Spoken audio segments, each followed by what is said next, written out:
गणेश जी की प्रार्थना में एक लाइन आता है, मूषक की सवारी। ये तो सुना हो बस। मैं उसी मूषक की बात कर रहा हूँ जो गणेश जी का वाहन बनने के पहले मूषिकासुर कहलाता था। कि मूषिकासुर गणेश जी का वाहन बनने के पहले बहुत ही शक्तिशाली असुर था, जिसने बहुत सारी तपस्या करके शिव जी से भी वरदान ले लिया था। और शिव जी से उसको वरदान ये मिला था कि वो अपनी ज़रूरत के हिसाब से अपने साइज़ को बड़ा और छोटा कर सकता था। इस बात के घमंड में उसने धीरे धीरे ऐसी जगहों पे हमला करना शुरू किया और ऐसी जगहों को अपने अधीन करना शुरू किया जो उसकी नहीं थी। उसको पकड़ पाना, उसको अपने वश में करना, उसको बंदी बनाना किसी भी देव के लिए लगभग असंभव हो गया था। क्यों? कि जब उसको पकड़ने पहुंचते थे, को कहीं भी बंद करते थे, वो साइज़ में बहुत ही छोटा होकर वहाँ से निकल जाता था। जब उसको सही साइज़ में या बहुत छोटे डब्बे में बंद करने की कोशिश की जाती थी तो अपना साइज़ बहुत ही विकराल कर लेता था। तो उसको ना किसी छोटे से छोटे ना किसी बड़े से बड़े चीज़ में बंदी बनाया जा सकता था।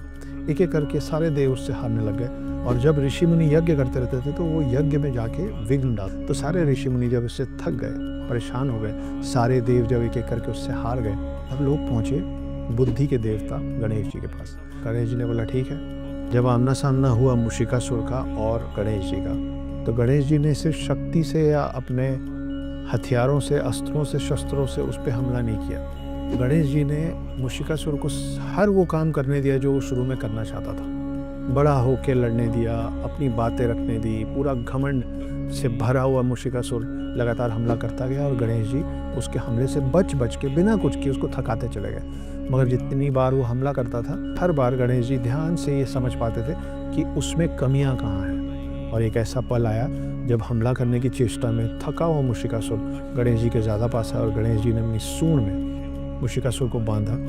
अब समय था मूषिकासुर के वध का। लेकिन जैसा आमतौर पे सभी भगवान, सभी देव करते हैं कि इस तरीके के राक्षसों का वध करके उनका अंत कर देते हैं, गणेश जी ने दूसरा रास्ता चुना। गणेश जी ने मूषिकासुर को एक मौका दिया सही रास्ते पर चलने का, मौका दिया सही चीज़ों का साथ देने का।